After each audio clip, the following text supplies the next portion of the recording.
نحمده ونستعينه ونستغفره ونؤمن به ونتوكل عليه ونعوذ بالله من شرور أنفسنا ومن سيئات أعمالنا من يهده الله فلا مضل له ومن يضلله فلا هادي له ونشهد أن لا إله إلا الله وحده لا شريك له ونشهد أن سيدنا وسندنا ومولانا محمدا عبده ورسوله أما بعد فقد قال الله تبارك وتعالى في القرآن المجيد والفرقان الحميد أعوذ بالله من الشيطان الرجيم بسم الله الرحمن الرحيم إن الحسنات يذهبن السيئات وقال الله تعالى يا أيها الذين آمنوا توبوا إلى الله توبة نصوحا صدق الله العظيم وقال النبي صلى الله عليه وسلم شاب نشأ في عبادة الله أو كما قال عليه الصلاة والسلام اللهم صل على سيدنا محمد وعلى آل سيدنا محمد وبارك وسلم۔ میرے محترم معزز بزرگوں، عزیز دوستوں، اللہ تبارک و تعالی کا بے انتہا فضل و کرم ہوا۔ اللہ تبارک و تعالی نے ہم سب کو ایمان کی عظیم دولت سے نوازا اور ہمیں پاک مجلس میں جمع فرمایا۔ تمام تعریفیں اللہ کے لیے سزاوار ہیں جو یکتا ہے، اکیلا ہے، ہمیشہ سے ہے، ہمیشہ سے رہے۔ اس کی ذات تمام عیبوں سے پاک ہے، وہ تنہا واحد ہے، اس کا کوئی شریک نہیں، اس کا کوئی ہمسر نہیں۔ وہ اپنی قدرت سے دنیا کے تمام نظام کو چلا رہا ہے۔ ہر چیز اللہ کے قبض قدرت میں ہے۔ اللہ کے قدرت کے باہر دنیا کی کوئی چیز نہیں۔ اللہ تعالیٰ کے حمد و ثنا کے بعد نبی پاک صلی اللہ علیہ وسلم کے دربار میں درود پیش کرتا ہوں۔ صلی اللہ علیہ وسلم اللہ کے نبی کے بے شمار احسانات اس امت پر ہیں۔ اپنی ساری زندگی اس امت کے لیے تڑپے روئے، اللہ سے دعائیں مانگی اور آخرت میں بھی بڑا احسان اس امت پر فرمائیں گے۔ محترم حضرات، اللہ تبارک و تعالی نے انسان کو دنیا کے اندر پیدا فرمایا، مختلف ادوار سے وہ بڑھتا گیا۔ مثلا جب بچہ پیدا ہوتا ہے، پیدا ہونے کے بعد اس کا کوئی ذمہ داری نہیں ہوتی، اس پر کوئی ذمہ داری نہیں ہوتی، نہ اس کو گھر چلانا پڑتا ہے، نہ اس کو کمانا پڑتا ہے، بلکہ بچہ پیدا ہونے کے بعد صرف اتنا اس کا کام ہوتا ہے، جب بھوک لگے تو دودھ پی لے اور جب نیند آئے تو سو جائے۔ پھر ایک دور، اس دور سے گزرنے کے بعد پھر ایک دور یہ آتا ہے جس کو ہم لڑکپن کہتے ہیں۔ تو جب بچے کے چلنے کے قابل بن جاتا ہے تو بچے کے اندر صرف اپنی جگہ بیٹھے رہنے کی نہیں، بلکہ ادھر سے ادھر جانے کی عادت بن جاتی ہے۔ جب چلنے لگتا ہے، پھرنے لگتا ہے، بھاگنے لگتا ہے، بولنے لگتا ہے، جس کو ہم لڑکپن کہتے ہیں، اور اس دور کے بعد پھر اس کا کوئی ذمہ داری نہیں ہوتی کہ وہ کمائے، اپنے گھر کو سنبھالے، صرف اور صرف کھانا پینا اور جہاں چاہے وہاں آرام سے پھر سکتا ہے۔ پھر ایک دور بچے کا یہ آتا ہے، اس کی عمر 6 سال کو پہنچ جائے تو اس کے اوپر ذمہ داریاں آ جاتی ہیں۔ کیا ذمہ داری؟ مثلا کوئی انسان بچے کو اگر مدرسے کے اندر داخلہ کروا دے تو اس کو پڑھنے کی فکر آ جاتی ہے۔ اگر اسی بچے کو اسکول کے اندر داخلہ دلوا دے تو اس کے اندر پڑھنے کا شوق آ جاتا ہے، پھر لکھنے کی ذمہ داری آ جاتی ہے، اور ذہن کے اندر اب تک کوئی فکر نہیں تھی، اب تک کوئی بوجھ نہیں تھا، اب تک کوئی مسئلہ نہیں تھا، لیکن جب 6 سال کی عمر کے بعد اسکول کے اندر ایڈمیشن کرا دیے یا مدرسے کے اندر داخلہ دلوا دیے تو اس کے بعد اس کو فکر آنے لگتی ہے، ذمہ داری آنے لگتی ہے کہ مجھے اب کے بعد کیا ہے، پڑھنا ہے۔ کھانے کے ساتھ، پینے کے ساتھ، پھرنے کے ساتھ، چلنے کے ساتھ پڑھنے کی ذمہ داری بھی آ جاتی، پڑھنے کی ذمہ داری بھی آ جاتی ہے، یہاں تک کہ وہ اپنے ذہن کے اندر یہ سمجھنے لگتا ہے کہ مجھے اب کے بعد اچھے سے پڑھنا،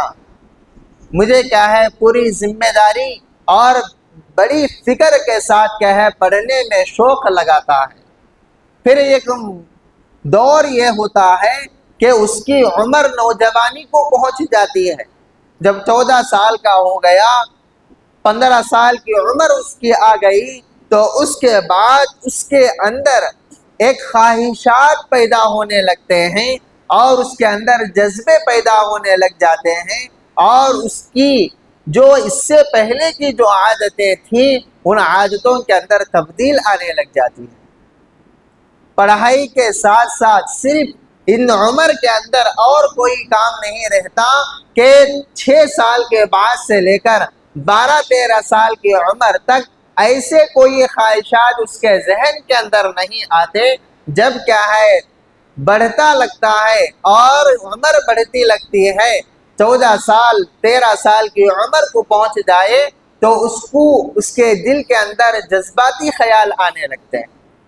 خواہشات آنے لگتے ہیں۔ محترم دوستوں، پھر ایک مدت اور ایک دور یہ ہوتا ہے وہ بڑا بن جاتا ہے اور اس کو یہ سوچنے کی عادت بن جاتی ہے کہ مجھے کسی نہ کسی طرح کمانے کے ذرائع کو اختیار کرنا چاہیے، میں کمانے کے ذرائع کو اختیار کرنا چاہیے، اور میں کیا ہے بزنس مین بننا چاہیے، اور میں کیا ہے کوئی نہ کوئی پڑھ کر جاب حاصل کرنا چاہیے۔ اس طرح کی فکر اور اس طرح کی سوچ اپنے ذہن کے اندر آ جاتی ہے۔ پھر ایک دور ہوتا ہے شادی کا، اور جب شادی کی عمر پہنچ جائے تو شادی ہوتی ہے اور بڑے لوگ شادی کرتے ہیں، اس کے بعد اور بھی ذمہ داریاں بڑھنے لگتی ہیں، جب فیملی آ جاتی ہے اور ان کو سنبھالنا ہوتا ہے، ان کے اخراجات کو اور ان کے نان نفقے کو اپنے طرف سے نکالنا ہوتا ہے، کمانا پڑتا ہے، تو ذمہ داریاں بڑھتی جاتی ہیں۔ محترم حضرات، آج کے اس جمعہ میں میں اتنا کہنا چاہتا ہوں کہ آج جو ہر ایک انسان جس کو آج ہم کیا ہے بہت بڑی طاقت کی جو چیز کہتے ہیں، انسان اپنی طاقت کو زیادہ تر نوجوانی کی حالت میں رہتا ہے طاقتور، اور اسی نوجوانی کے سلسلے میں آپ حضرات کے سامنے کچھ عرض کرنا چاہتا ہوں۔ محترم حضرات، کہ ایک حدیث میں ہے کہ اللہ تبارک و تعالی انسان کے جتنے بھی ادوار ہیں، مثلا بچپن کا، لڑکپن کا، بڑھاپے کا اور جوانی کا، ان 4 ادوار میں سے سب سے پہلا جو نمبر اور سب سے پہلی جو سیڑھی ہے اور وہ نوجوانی کی ہے، اور اس کے اندر جب اللہ کی عبادت کرنے لگتا ہے بندہ تو اللہ اس سے بے حد خوش ہو جاتے ہیں، بے حد خوش ہو جاتے ہیں۔ حدیث کے اندر بھی آیا جوانی کی عبادت بہت زیادہ امپارٹنٹ ہے، اور اس سے پہلے آپ کے سامنے حدیث سنایا تھا شاب النشأ فی عبادت اللہ تبارک و تعالی میدان حشر میں، اور جب سب کے سب نفسی نفسی کے عالم میں ہوں گے، ہر ایک انسان اپنے اپنے بارے میں سوچ رہا ہوگا، ایسے موقع پر چند لوگوں کو عرش کے سائے میں جگہ دیں گے، اس میں سے ایک وہ انسان بھی ہوگا جس نے اپنی جوانی کو اللہ کی عبادت میں خرچ کیا، جس نے اپنی جوانی کو اللہ کی عبادت میں خرچ کیا ہو، تو ویسا عبادت گزار نوجوان کل قیامت کے دن جب ہر ایک انسان اپنے بارے میں سوچ رہا ہوگا میرا کیا حشر ہوگا، میرا کیا حساب ہوگا، اور مجھے کہاں جانا پڑے گا، اور ایسے موقع پر اللہ تعالی دنیا کے اندر جو جوانی اللہ کی عبادت میں گزارتا ہے اس نوجوان کو عرش کے سائے میں جگہ دیں گے، اور اس کے لیے بہت آسان حساب اور جنت کا فیصلہ بھی ہو جائے گا۔ محترم حضرات، آج جس دور سے میں اور آپ گزر رہے ہیں یہ بہت زیادہ پرفتن دور ہے۔ اس دور کے اندر چاہے کتنا بھی بڑا اچھا انسان ہو، اخلاقی اعتبار سے اس کا بھی گناہ سے بچنا مشکل ہے، اس کا بھی گناہ سے بچنا مشکل ہے، چاہے اپنے آپ کو کتنا بھی اچھا سمجھ لے، اور بہت سارے یعنی کوئی نہ کوئی گناہ چھوٹا ہو یا بڑا ہو کوئی کیا ہے سرزد ہو ہی جاتا ہے۔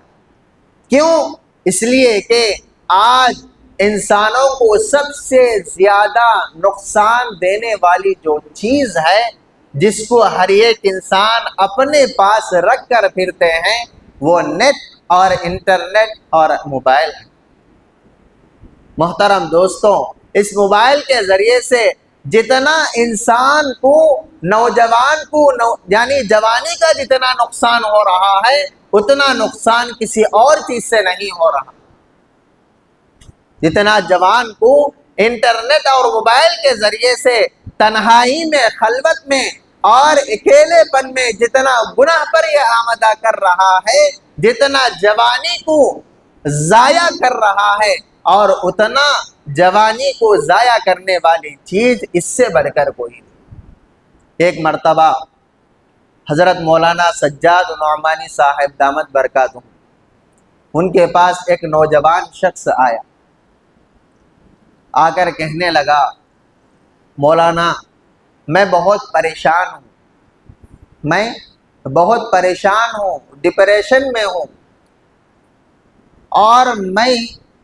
کوئی کام کرنے کے لیے سوچتا ہوں لیکن وہ کام نہیں کر پاتا، اور کوئی کام سوچتا ہوں آگے چل کر وہ کام مجھے میرے ذہن سے نکل جاتا، اور میں ایسے طاقت کی چیزوں کو پکڑنے لگتا ہوں اور کیا ہے اٹھانے لگتا ہوں، میرے اندر کمزوری آ جاتی۔ پھر مولانا سجاد نعمانی صاحب اس کو پورے جسم کو دیکھے اور پورے وہ نوجوان کو دیکھے اور وہ سمجھ لیے کہ اس نے اپنی جوانی کو ضائع کر دیا، اور ہلکے سے چپکے سے قریب بلائے اس نوجوان کو، بلا کر اس سے پوچھنے لگے یہ بتا مجھے کہ تو نے اپنی جوانی کو کچھ نقصان کیا کیا، اپنی جوانی کو کچھ نقصان کیا کیا، اور اپنی طاقت کو ضائع کیا کیا؟ تو اس نے ہلکے سے چپکے سے کہنے لگا اے مولانا مجھے ہاتھ کی عادت پڑ گئی ہے، اور میرے آج تک 10 سال گزرے ہیں میں اسی عادت پر کیا ہے لگاتار میں اپنی جوانی کو اور اپنی طاقت کو ضائع کرتا ہوا آ رہا آ رہا ہوں۔ اور کہنے لگا کہ مولانا مجھے ایک ایسی تعویذ دلوا دو، مجھے ایک ایسی دعا اور وظیفہ دے دو کہ میں اس عادت سے چھٹکارا پالوں اور میں اپنی طاقت کو محفوظ کر لوں، میں اپنی طاقت کو محفوظ کر لوں۔ پھر سجاد نعمانی صاحب دامت برکاتہم قریب بلائے اور بلا کر سمجھانے لگے، جتنا تجھے تیرے جسم کے اندر تھکاوٹ پیدا ہو گئی، بھلاٹ کی عادت آ گئی، اور جتنا تجھے کیا ہے تھکان ہو رہا ہے اور کام کرتا ہے اور کام کرنے کے کیا ہے قابل نہیں ہوتا، یہ جو نقصانات ہیں یہ تیرے کیا ہے جوانی کے نقصانات، تیری طاقت کو ضائع کرنے کے نقصانات۔ اور اس کے بعد اس کو قریب بلائے، بہت طویل کیا ہے گفتگو اس سے فرمائے اور کہنے لگے اب تو تیری عمر کیا ہے 24 سال کی گزر گئی اور 25 سال کی ہے، آگے چل کر تجھے شادی کرنا پڑے گا، اور شادی کے بعد تو اپنا بیوی کا حقوق ادا کرنا پڑے گا۔ اگر تو اس طرح جوانی کو ضائع کر دیا تو تیری بیوی آنے کے بعد چند دن کے بعد آپ کا جو بھی حلیہ ہے اور جو بھی کیا ہے تیری طاقت اور جس نے تو نے اپنی جوانی کی حالت میں ضائع کر دیا، اس کی وجہ سے بیوی دوسروں کے پاس جا کر شکایت کرے گی کہ مجھے کیا ہے اس سے خلا لینا ہے، اور بہت زیادہ شرمندگی تجھے اٹھانی پڑے گی۔ تو اس کے بعد بہت اچھے طریقے پر کیا ہے اس کو سمجھائے اور سمجھا کر اس عادت سے، جس عادت میں اس نے کیا ہے 10 سال اپنی جوانی کو ضائع کر دیا، اس سے اس کو چھٹکارا دلوائے۔ لیکن محترم دوستوں، جو طاقت بھی کیا ہے ضائع ہو گئی ہے وہ طاقت پھر لوٹ کر نہیں آتی، اور اسی لیے فرمائے کہ نوجوانی کی حالت میں اللہ تعالیٰ کی عبادت کرے تو بھی کیا ہے اللہ تبارک و تعالیٰ کے پاس وہ محبوب بن جاتا ہے۔ اگر نوجوانی کی حالت میں جو بھی کام کرنے کے لیے چلا گیا وہ کام کیا ہے اچھے اندازے میں کر لیتا ہے، لیکن بڑھاپے کی حالت میں وہ کام نہیں کر سکتا۔ اور آج ساری دنیا کا ریسرچ کرنے پر آپ کو پتا ہوگا، آپ کو معلوم ہوگا کہ ہر فیلڈ کے اندر نوجوانی کو تلاش کیا جاتا ہے، چاہے کرکٹ کے فیلڈ میں ہو، چاہے فٹ بال کے فیلڈ میں ہو، چاہے اور کوئی بزنس اور کوئی کیا ہے جاب کے لیے ہو، تو ہر چیز کے اندر جوان کو کیا ہے چن لیا جاتا ہے اور بوڑھے کو نہیں چنا جاتا۔ تو اسی لیے انسان کو چاہیے کہ اپنی جوانی کی حفاظت کرے۔ تو اللہ کے نبی صلی اللہ علیہ وسلم نے ارشاد فرمایا کہ عرش کے سائے میں وہ جوان ہوگا جو جوان اپنی جوانی کو اللہ کی عبادت میں لگایا ہوگا، اور جو جوان اپنی جوانی کو ضائع کیا ہوگا تو وہ کیا ہے عرش کے سائے میں نہیں۔ محترم دوستوں، اسی لیے چاہیے کہ اپنی جوانی کو، اپنی خواہشات کو روکے رکھنا اور اپنی جوانی کو ضائع کرے بغیر اللہ کی عبادت میں اپنی جوانی کو، طاقت کو لگانا۔ تو اللہ کے نبی صلی اللہ علیہ وسلم کے دور کا واقعہ ہے، ایک نوجوان صحابی ابھی جوانی کی عمر کو آئے تھے، جن کا نام ہے ثعلبہ رضی اللہ عنہ۔ اللہ کے نبی صلی اللہ علیہ وسلم ثعلبہ کو بلائے، کچھ کام دے کر گئے، جاؤ یہ کام کر کے لاؤ۔ تو جاتے جاتے ثعلبہ رضی اللہ عنہ ایک جگہ ٹھہرے اور وہاں ایک تیز ہوا آئی، ایک گھر تھا، گھر کے بازو میں پردے کے اندر ایک خاتون نہا رہی تھی، اور وہ تیز ہوا کے ذریعے سے وہ پردہ ہٹ گیا اور اس پر ان کی نگاہ پڑی۔ اتنا پڑھنا تھا، فوراً ان کے زبان سے استغفر اللہ کا لفظ نکلا، اور وہاں سے اتنا غمگین ہوتے ہوئے الگ تھلگ ہو گئے، دور چلے گئے، یہاں تک کہ کسی کو نہیں دکھائی دے رہے، کسی کو نہیں دکھائی دے رہے تھے۔ کس لیے؟ اس لیے کہ ان کے آنکھوں سے گناہ ہو گیا ہے، اور یہ گناہ بہت بڑا گناہ وہ سمجھنے لگے، اور اس گناہ کی میری معافی نہیں ہوتی، اس لیے وہ اللہ کے نبی کے کام کو چھوڑ دیے اور پہاڑوں، جنگل و بیابان کی طرف چلے گئے۔ اللہ کے نبی صلی اللہ علیہ وسلم نے حضرت عمر رضی اللہ عنہ کو حضرت ابو بکر صدیق رضی اللہ عنہ سے پوچھا کہ ثعلبہ کو کبھی آپ دیکھے ہیں؟ میں نے اس کو فلاں کام کے لیے بھیجا تھا لیکن نہیں دکھائی دے رہا ہے، کہاں چلا گیا؟ تو ڈھونڈنے لگے، ایک دن نہیں، دو دن نہیں، چند دن ہو گئے کہ ڈھونڈتے ڈھونڈتے لیکن ثعلبہ نہیں دکھائی دے رہا۔ ایک دن ایسا ہوا حضرت عمر رضی اللہ عنہ ڈھونڈتے ڈھونڈتے اور جنگل و بیابان کی طرف، پہاڑوں کی طرف نکل گئے،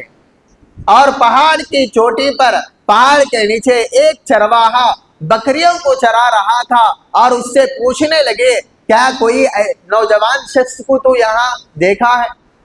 وہ بکری چرانے والا کہنے لگا کہ ہاں، ایک نوجوان شخص ہے جو پہاڑ کی چوٹی پر بیٹھا ہے اور شام کے وقت میں میرے پاس آتا ہے، ایک گلاس دودھ پی کر پھر اسی جگہ جا کر وہ عبادت میں اللہ سے روتا کیا ہے بیٹھ جاتا۔ یہاں تک کہ حضرت عمر رضی اللہ عنہ پہاڑ کی چوٹی پر چڑھے، چڑھ کر دیکھا کہ ثعلبہ اتنا دبلے پتلے کہ اچھے خاصے انسان تھے، لیکن فکر کرتے ہوئے، سوچتے ہوئے اپنے گناہ کی معافی ہوگی یا نہ ہوگی، یہ سوچتے سوچتے دبلے بن چکے تھے، یہاں تک کہ خستہ حالت میں آ گئے تھے۔ تو اس کے بعد حضرت عمر رضی اللہ عنہ نے کہا ثعلبہ چلو اللہ کے نبی کے دربار میں، اللہ کے نبی نے آپ کو بلایا ہے۔ ثعلبہ کہنے لگے اے عمر، مجھ سے بہت بڑی غلطی ہو گئی ہے، مجھ سے بہت بڑا گناہ ہو گیا ہے، میں اللہ کے نبی کے سامنے اپنا چہرہ نہیں دکھا سکتا، اور میں کیا ہے اللہ کے نبی کے پاس نہیں آ سکتا، مجھے چھوڑو، میں اسی حالت میں اپنی عبادت کرتا ہوا اللہ کا پیارا ہو جاؤں گا، مجھے چھوڑ دو۔ لیکن حضرت عمر رضی اللہ عنہ جلیل القدر صحابی، اللہ کے نبی جو کہے ہیں اس کو کر کے دکھانے والے، حضرت عمر رضی اللہ عنہ نے کہا ثعلبہ کسی بھی حالت میں تجھے میرے ساتھ جانا ہی ہے، اور ظلم کے طور پر ہی کیوں نہ ہوں میں تجھے بلا لے کر جاتا ہوں۔ یہاں تک کہ ثعلبہ رضی اللہ عنہ کو لے کر اللہ کے نبی صلی اللہ علیہ وسلم کے پاس حضرت عمر رضی اللہ عنہ آئے۔ اللہ کے نبی صلی اللہ علیہ وسلم کو معلوم تھا ثعلبہ سے کیا گناہ ہو گیا، اور حضرت اللہ کے نبی صلی اللہ علیہ وسلم ثعلبہ کو قریب بلائے، قریب بلا کر حضرت ثعلبہ کا جو سر ہے اس کو اپنے ران کے اوپر رکھا، اور اس کے اوپر کیا ہے سلائی کرنے لگے۔ اتنے میں ثعلبہ اٹھے اور اٹھ کر کہنے لگے اللہ کے نبی صلی اللہ علیہ وسلم سے اے اللہ کے نبی، میں گنہگار ہوں، میرا گنہگار کا سر ہے، اور میرا گنہگار سر آپ کے رانوں پر ہرگز نہیں آنا چاہیے۔ اس کے بعد اللہ کے نبی صلی اللہ علیہ وسلم نے پوچھا کہ ثعلبہ بتا کیا تجھ سے کیا ہے گناہ ہو گیا، کس گناہ کو لے کر اتنا فکر کر رہا ہے، کس گناہ کو لے کر اتنا تو غمگین ہو رہا ہے؟ تو حضرت ثعلبہ رضی اللہ عنہ نے کہا اے اللہ کے نبی، مجھ سے کیا ہے آپ جس وقت کام کے لیے بھیجے تھے اس وقت کیا ہے غیر محرم پر نہاتے ہوئے عورت پر میری نظر پڑی، یہ بہت بڑا گناہ ہے، اور میں اللہ سے کیا ہے جب سے یہ گناہ ہوا، جب سے میں توبہ کر رہا ہوں، اور آخر میں پوچھا کہ مجھے جانے دو اور مجھے چھوڑ دو، میں کیا ہے پھر پہاڑ کے چوٹی پر جاؤں۔ تو ثعلبہ سے اللہ کے نبی صلی اللہ علیہ وسلم پوچھنے لگے ثعلبہ بتا تجھے کیا چاہیے؟ تو ثعلبہ رضی اللہ عنہ نے کہا اے اللہ کے نبی، بس جو گناہ مجھ سے ہوا ہے اس کی معافی چاہیے، بس وہ گناہ میرا کیا ہے دھل جانا چاہیے، میں صاف ہونا چاہیے، میں گناہ سے مٹ جانا چاہیے، میں پاک اور شفاف ہونا چاہیے۔ تو اس کے بعد اللہ کے نبی صلی اللہ علیہ وسلم نے کہا، فرمایا اے ثعلبہ اللہ تعالیٰ نے تیرے گناہ کو معاف فرما دیا، اللہ تعالیٰ نے تیرے گناہ کو معاف فرما دیا۔ محترم دوستو، ان کا جو گناہ تھا صرف ایک نظر کا گناہ تھا، وہ کبھی اپنی عمر کے اندر کیا ہے اپنی پوری جوانی کے اندر کبھی کسی پر کیا ہے انہوں نے نظر نہیں ڈالی، صرف اور صرف کیا ہے ایک گناہ پر وہ روتے رہے، دھوتے رہے، اللہ کے سامنے کیا ہے معافی مانگتے رہے۔ آج دیکھیے کہ نوجوانوں سے کتنا گناہ ہوتا ہے، کتنا کیا ہے موبائل کے ذریعے سے تنہائی کی حالت میں انسان سے گناہ ہوتا ہے، لیکن کبھی بھی کیا ہے معافی کے لیے اپنا ذہن اکساتا نہیں۔ معافی کی طرف کیا ہے اپنا دل ابھارتا نہیں، اور معافی کی طرف اللہ کے پاس نہیں آتے، گناہ پر گناہ کرتے جا رہے ہیں، اور نوجوان اپنی جوانی کو ضائع اور ختم کرنے جا رہے ہیں، پھر بھی کیا ہے اللہ کی یاد آپ کو نہیں آتی، گناہ کو گناہ سمجھے بغیر گناہ کرنے میں لگے ہوئے ہیں۔ محترم دوستوں، ثعلبہ کا صرف ایک گناہ تھا، اس گناہ کے وجہ سے انہوں نے کئی دن تک پہاڑ کی چوٹی پر جا کر اللہ سے معافی مانگنے لگے۔ پھر اللہ کے نبی نے بلایا اور ان کو خوشخبری دی، اللہ نے تمہارے معاف کر دیا ہے، آپ اور پاک اور شفاف ہو گئے۔ اس کے بعد ثعلبہ رضی اللہ عنہ نے کہا میرے جسم پر رونگٹے کھڑے ہو گئے، میرے جسم پر رونگٹے کھڑے ہو گئے، مجھے یوں محسوس ہو رہا ہے چونٹیاں میرے بدن پر چل رہے ہیں۔ تو اللہ کے نبی صلی اللہ علیہ وسلم نے ارشاد فرمایا اے ثعلبہ تیرا آخری وقت چل رہا ہے۔ اتنے میں زبان سے کلمہ نکلا اور وہ اللہ کے پیارے ہو گئے۔ پھر جنازے کو تیار کیا گیا، جنازے کو تیار کرنے کے بعد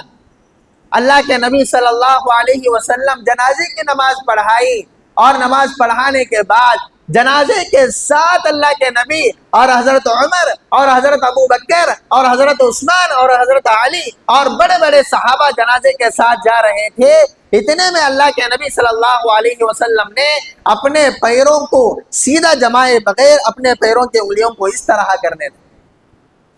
اس طرح یہ انگلیوں کے کیا ہے اس طرح کرنے۔ حضرت عمر رضی اللہ عنہ نے پوچھا اے اللہ کے نبی آپ کیوں جنازے کے ساتھ چل رہے ہیں اور آپ کیوں کیا ہے اپنے انگلیوں کو اس طرح اٹھائے رکھے ہیں، کیا بات ہے؟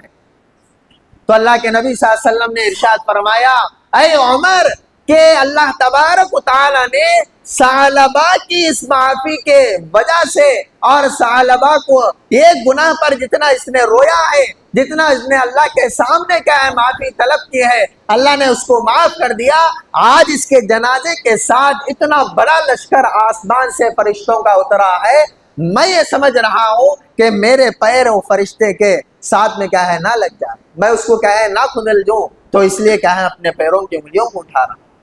محترم دوستوں، معافی تو یہ ہوتی ہے ایک مرتبہ اللہ تعالیٰ کے سامنے سر جھکائے اور معافی مانگے، اس کے بعد پھر کوئی ہم سے گناہ نہ ہو، اس کو کیا ہے معافی کہتے ہیں،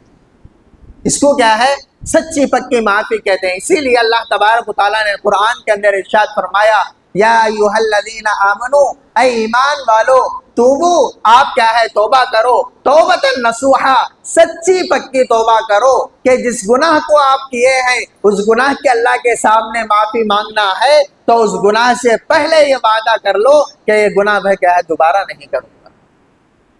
محترم دوستوں، میں یہ آپ حضرات کے سامنے سمجھایا ہوں کہ آج کیا ہے نوجوانوں کا کتنا وقت اور کتنی طاقت موبائل اور انٹرنیٹ کے ذریعے سے ضائع ہو رہی ہے، گناہ پر گناہ کرنے کے بعد بھی معافی کی طرف نہیں آ رہے ہیں، اور اپنی جوانی کی حالت میں بڑھاپے تک کیا ہے لے جا رہے ہیں۔